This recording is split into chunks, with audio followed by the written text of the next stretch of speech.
Harut व Marut कौन थे? बाबुल का कुआं कहाँ है? और हारूत व मारूत का जादू किस तरह का था? ये वो पुरअसरार सवालात हैं जिनके जवाब तो बहुत हैं और लिखने वालों ने भी बहुत कुछ लिखा है, लेकिन उन किस्से कहानियों में हकीकत को तलाश करना गहरे समंदर से मोतियां निकालने के बराबर है।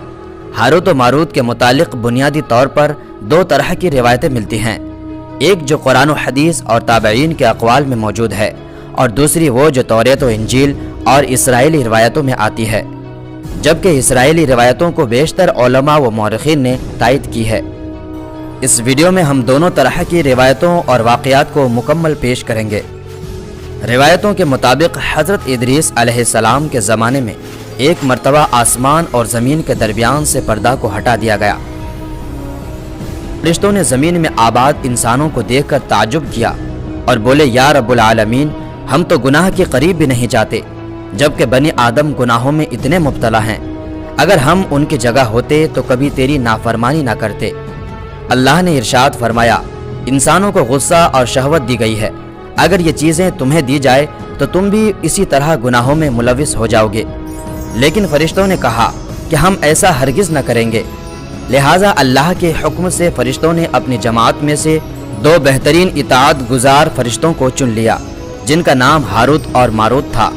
अल्लाह ने उन दो फरिश्तों में इंसानी फितरत और शहवत डालकर दुनिया में भेजा।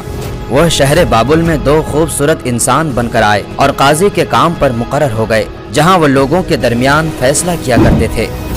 एक दिन उनके पास एक औरत अपना मुकदमा लेकर आई और कहा कि उसका शौहर उसे बहुत परेशान करता है। हारूत व मारूत ने जब उस औरत को देखा तो वो उसकी खूबसूरती और हुस्न से मरऊब हो गए और उस पर आशिक हो गए। उन्होंने उस औरत से जिना की ख्वाहिश की तो औरत ने कहा कि मैं ये ख्वाहिश तुम्हारी तभी पूरी करूंगी जब तुम बुत की पूजा करो, शराब पियो या मेरे खाविंद को कत्ल कर दो। हारूत व मारूत ने शराब नोशी को छोटा गुनाह समझकर पी लिया और नशे की मस्ती में डूबकर दो कबीरा गुनाह कर बैठे। उस औरत ने उनसे आसमान पर चढ़ने का अमल भी सीख लिया, जिसके जरिए वो आसमान पर जाते थे। जब औरत उस अमल के जरिए आसमान पर गई तो अल्लाह के हुक्म से उसे सितारे की शक्ल में मस कर दिया गया। उस औरत का नाम ज़ुरा था, इसलिए वो सैयारा ज़ुरा कहलाया, जिसे आज वीनस कहते हैं। इस गुनाह की वजह से हारूत व मारूत खुद वो इसमें आज़म भूल गए, जिसे पढ़कर वो आसमान पर जाते थे और बतौर सज़ा बाबुल के एक कुएं में उल्टा लटका दिया गया, जहां वो ता क़यामत यूं ही कैद रहेंगे। ये एक इसराइली रिवायत है, जिसे इमाम इब्न कसीर और इमाम फ़खरुद्दीन राज़ी जैसे मुफस्सिरीन अफसाना और मनगढ़ंत कहानी करार देकर सख्ती से रद्द कर देते हैं। वहीं इमाम सियूती जैसे उलमा इस रिवायत को मुस्तनद मानते हैं। हारूत व मारूत और चाहे बाबुल के सिलसिले में एक और रिवायत कसरत से बयान की जाती है, जिसके मुताबिक एक ज़माना ऐसा था जब शहर बाबुल रुए ज़मीन पर तहजीब व तमद्दुन का मरकज़ था। यहाँ के लोग बातिल खुदा की परस्तिश किया करते थे। ये लोग अपनी किस्मत उनसे वाबस्ता समझते थे, इसलिए इल्म नुजूम और इल्म फल्कियात में बड़े माहिर थे। उनके बुतकदों में सितारों की पूजा की जाती थी। ये लोग जादू, तंत्र मंतर, सिफली को बहुत अहमियत देते और उस इल्म के ज़रिए माशरे में खूब फसाद फैलाते थे। ये लोग तिलिस्म, जादू, तंत्र मंतर में बहुत आगे बढ़ गए।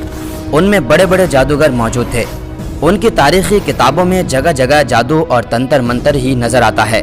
उनका जादू दूर दूर तक मशहूर था। मुख्तसर ये कि उस शहर का बाशिंदा होना ही जादूगर होने की अलामत थी। जब हज़रत सुलेमान अलैहिस्सलाम की हुकूमत आई तो आपने उन लोगों को उस शिरकिया अमल से रोका और उनकी सहर और जादू की किताबों को एक जगह जमा करके अपनी अजीम कुर्सी के नीचे दफन कर दिया, ताकि उस फितना शरअंगेज़ इल्म का जड़ से ख़ात्मा हो जाए। जब सुलेमान अलैहिस्सलाम की वफ़ात हुई तो शैतान ने उन किताबों को दोबारा खोद कर निकाला और लोगों से कहा कि सुलेमान पैगंबर नहीं था, बल्कि उन किताबों के ज़रिए हुकूमत किया करता था। लिहाजा हवा में उड़ना, जिन्नात पर काबू और सुलेमान अलैहिस्सलाम के गैर मामूली मौजज़ात दरअसल जादू और सिफली का अमल था। बनी इसराइल ने उसकी पैरवी की और उन किताबों को पढ़ना शुरू कर दिया। लिहाजा दोबारा ये शरअंगेज़ इल्म उस कौम में सुरायत कर गई।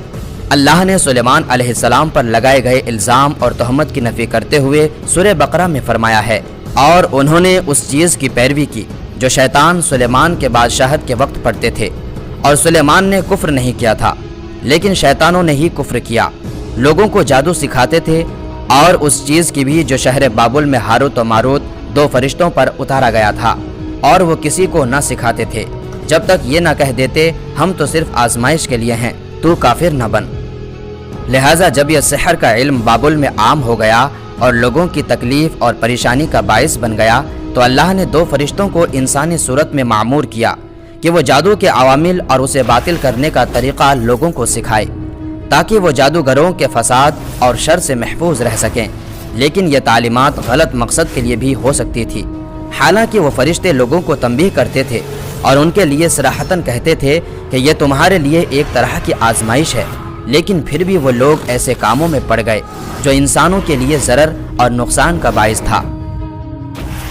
بعض عربی داستانوں میں اس کنویں کا ذکر بھی ملتا ہے جہاں کئی لوگ پہنچے اور ہاروت و ماروت سے ملاقات کر کے جادو کا علم بھی سیکھا، جبکہ بعض مورخین کا کہنا ہے کہ عراق کے شہر حلہ کے قریب ایک کھنڈر میں موجود قدیم کنواں ہے جہاں سے بابل کی سرحد شروع ہوتی تھی۔ یہ اس کو ہی چاہے بابل قرار دیتے ہیں۔